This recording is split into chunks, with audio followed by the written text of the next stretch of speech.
I arrived in 1960 as an 11-year-old, and my uncle was making wine. So my first vintage was in 1960 in Australia, helping my uncle making wine. And my dad had a shed lot, you can't see it in there, but it's down there, tin shed.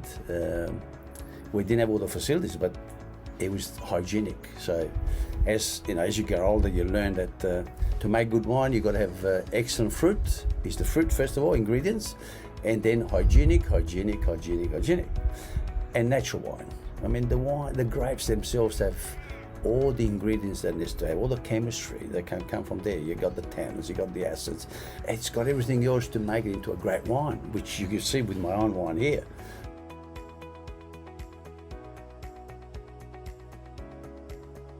Australian wines have is something that nobody can ever copy, because of our landscape, because of the eucalyptus tree. They have been grown, vegetation of this soil is still in there. So that characteristic, nobody can copy. The Barossa Valley Association have identified 6 profiles of soil in the whole of Barossa, and I have 5 profiles of soil here. Fantastic. So we have the quartz, we have the ironstone, we have so much. So all these changes over the millions of years and thousands of years have caused what we have today. That's why today we are successful, but there will be more successful once we go into natural wine as I make it. The natural way of making wine is by blending wines from different vintages. You don't need to resort to additional things to it. I apply the family tradition. My grandfather that taught me how to make wine. He didn't have any big hose of water there, but it was clean, hygienic. All these things here are very important.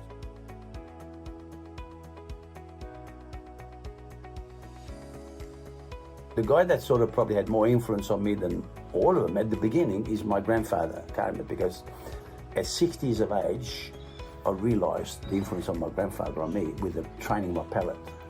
A good winemaker's got to have a good palate and a good nose. The training of the palate is imperative. So as I said, my grandfather made prosciutto, made salami, made cheese. We come from the farm, so we made everything, dried fruit. We only bought salt. So I've been trained with a palate, so I have such a fine palate. That's why I'm a bon gustaio, we call it in Italy, bon gustaio, and a connoisseur of food and wine. That's very important because in the last 23 years that I've been making God's Seal here, I can see that my palate is my blessing. So I have 2 blessings. One is the soil that allows me to grow excellent fruit, which I understand, and 2 is my palate. And then my grandfather's teaching of not interfering with it. That's the combination of good wine.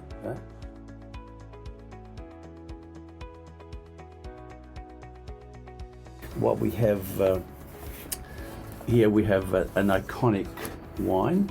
It's the Permanam 2008, and I created this beautiful gift box to honor my father, Felice, because he came here in 1954 and set the pace for the family, and he's the pioneer of the Scalzi family. The Permanam Tour, that's won a gold medal alongside Chateau Latour and Chateau Lafite. Not only it was the only Barossa Valley wine in that competition to win a gold medal. And also Wolf Plus was one of the judges, and he said it's the first time in 20 years that he came across one of this layers after layers. So we're very proud of that. The family's honoured to have a wine that's mixes alongside the Chateau Latour and Chateau Lafite. So it's something huge, and I'll dedicate that to my grandfather, my father.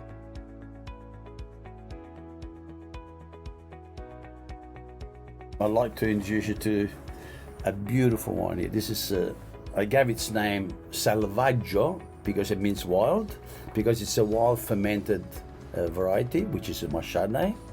And it's 9 months in the barrel on lees before it gets cost stabilized, check it and then bottle it. It's an amazing wine. And it happened by accident.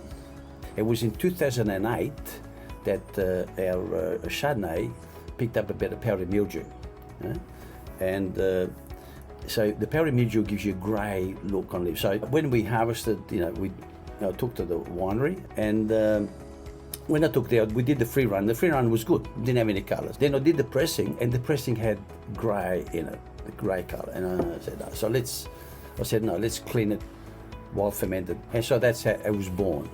Because the pressing, it sort of breaks the skins and it picks up, more flavour from the skin, and sitting on lids. So amazing wines. And I've discovered something unique. You see there's a red poppy flower there. There's a reason why I put that there. It's because when I came here at 11 years of age, I lost my world that I left behind. When I went back after 19 years in Italy, I found my poppy again. I wrote a poem about it, which I should have put on there, about how I found them. They were still there, beautiful as ever, always been in my mind and that. So I decided to put the poppy on them.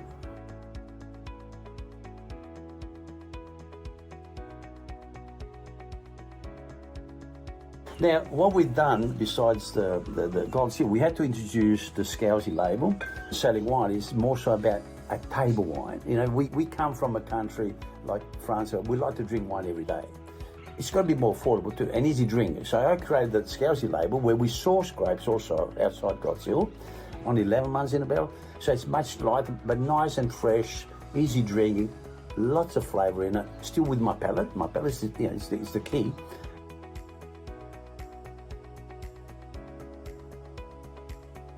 This is our Aglianico, and this is, like I said, thanks to the soil and the climate condition, it's the same as the Aglianico from Taburno. I have made two styles already. One is a lighter one. The 2018 is 12.5% alcohol, more fruity, only 11 months in oak.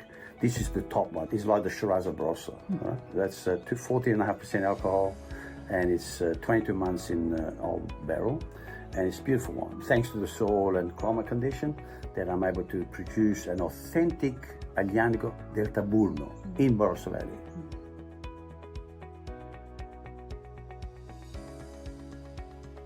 Well, with the Cabernet Sauvignon, that's, if we have the permanent Cab Sauv, that's, the first one. I'm a lover of game dish. It's a prestige dish and a good bottle of wine. It's unbelievable. And the same with Aglianico. I mean, any of these, premium top wine will go with that. But the Scousy range is to adapt to anything. If you're having a pie or if you're having a barbecue or that, perfect. I mean, you can drink anyone. A good wine will adapt to any dish. But if you want to excel in explosion of palate, well, then you put combine the right dish that sort of just gives you that. I mean, my wife cooking a biscuit, she used the bottom of 208 permanent arm. And it was to die for. I've had guests from Darwin, and we're sitting down, and they just kept on sort of, where's more bread? And it was just like, what'd you use? He says, oh, there was a bottle of wine under the cupboard there. And she showed me the, oh, it's a 208.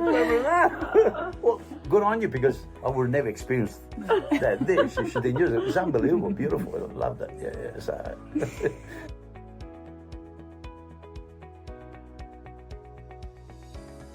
There's many memories, because the satisfaction of seeing the fruit being fermented, and when it comes up, and the colour of it, and the intensity of colour, flavour.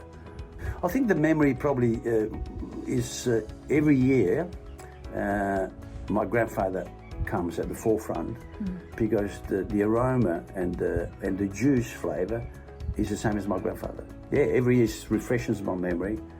So wow, and I know if it's not that, there's something wrong.